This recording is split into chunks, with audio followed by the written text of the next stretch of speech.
नमस्कार साथीहरू, हजुरहरूलाई मेरो किचनमा स्वागत छ। आज हामीले घरमा सजिलै कम सामग्रीले डोनट बनाउन सकिने गरेर यसको रेसिपी तयारी गरेर हजुरहरूसँग सेयर गर्न आएका छौँ। भिडियोलाई चाहिँ स्किप नगरिकन अन्तिमसम्म हेरिदिनु होला।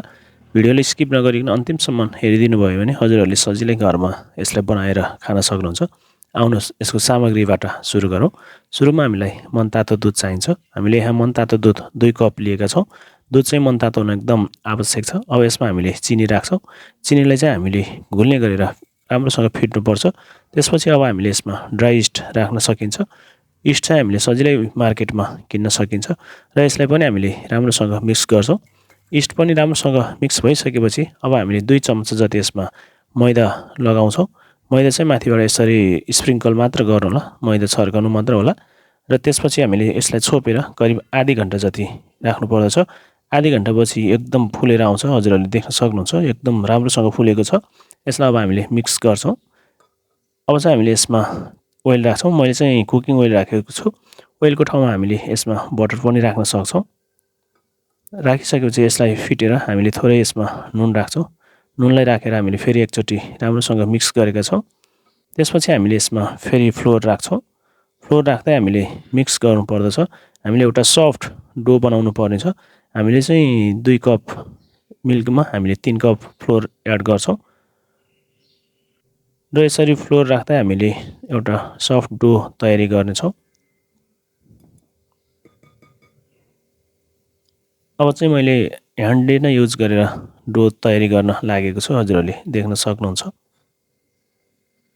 यसरी नरम डो बनाइसकेपछि हामीले यो डोलाई पनि छोपेर लगभग आधी घन्टा जति छोप्नु पर्दछ। आधी घन्टापछि यसको साइज फुलेर डबल हुन्छ, हजुरहरूले देख्न सक्नुहुन्छ। यो डबलभन्दा पनि एकदम बेसी फुलेको छ। यो एकदम राम्रो भएको छ डो। अब चाहिँ हामीले टेबलमा थोरै मैदा छर्कन्छौँ र हामीले अघि तयारी गरेको डोलाई यसमा राख्छौँ। डोलाई चाहिँ हामीले एकचोटि फेरि राम्रोसँग माड्नु पर्दछ। यसरी हामीले यसलाई नरम हुने गरेर फेरि 8-10 मिनट मजाले माड्यौँ भने चाहिँ हाम्रो डोनट एकदम सफ्ट हुन्छ। यसलाई हामीले जति राम्रोसँग माड्यो डोनट त्यति सफ्ट हुने भएकोले यसलाई हामीले 8-10 मिनट अझै माड्नेछौँ र माडिसकेपछि यसलाई हामीले 2 भागमा डिभाइड गरेका छौँ। एक भाग चाहिँ हामीले एकछिन राख्छौँ र एक भाग बाँकी रहेको एक भागलाई चाहिँ हामीले सुरुमा डोनट बनाउनेछौँ। अब चाहिँ हामीले यसलाई रोटीको आकार दिनेछौँ। यसलाई चाहिँ हामीले साह्रै पातलो हुने गरेर पनि बनाउनु हुँदैन, साह्रै बाक्लो हुने गरेर पनि बनाउनु हुँदैन। लगभग आधा इन्च जतिको गोलाइमा हामीले यसलाई रोटीको आकार दिनेछौँ। अब एउटा बेलनाको सहायताले यसलाई हामीले रोटी बनाउनेछौँ।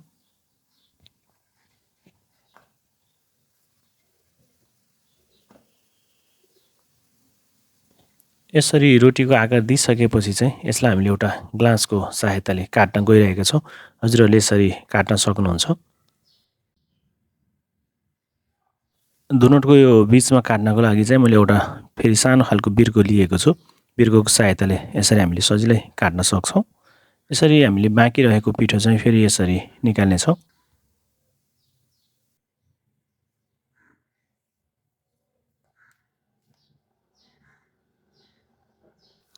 अब चाहिँ हामीले डोनटलाई एउटा ट्रेमा राख्नुपर्ने हुन्छ।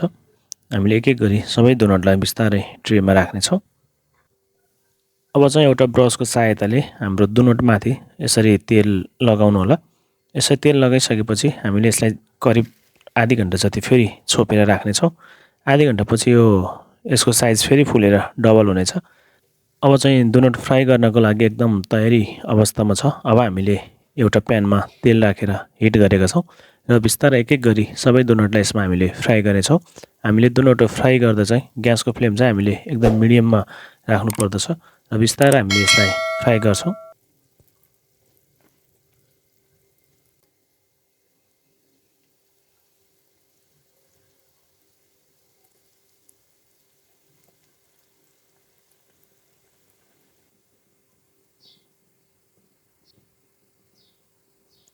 डोनट एकदम तयारी भइसकेको छ। अब चाहिँ हामीले यसलाई निकालेर एउटा ट्रेमा राख्नेछौँ र बाँकी डोनटलाई पनि हामीले यसरी एक एक गरी सबैलाई फ्राई गर्नेछौँ। सुरुमा डोनट तातोमा चाहिँ अलिकति बाहिर क्रन्ची भित्र सफ्ट हुनेछ र पछि अलि सेलाउँदै गएपछि चाहिँ यो एकदम सफ्ट हुनेछ। हजुरहरूले देख्न सक्नुहुन्छ डोनट एकदम सफ्ट भएर आएको छ। हजुरहरूले पनि एकपालि ट्राई गर्नुहोला। आजको भिडियो हजुरहरूलाई कस्तो लाग्यो? मन परेमा लाइक, सेयर र कमेन्ट गर्न नभुल्नुहोला। यदि मेरो च्यानलमा नयाँ हुनुहुन्छ भने मेरो च्यानललाई सब्सक्राइब पनि गरिदिनु होला।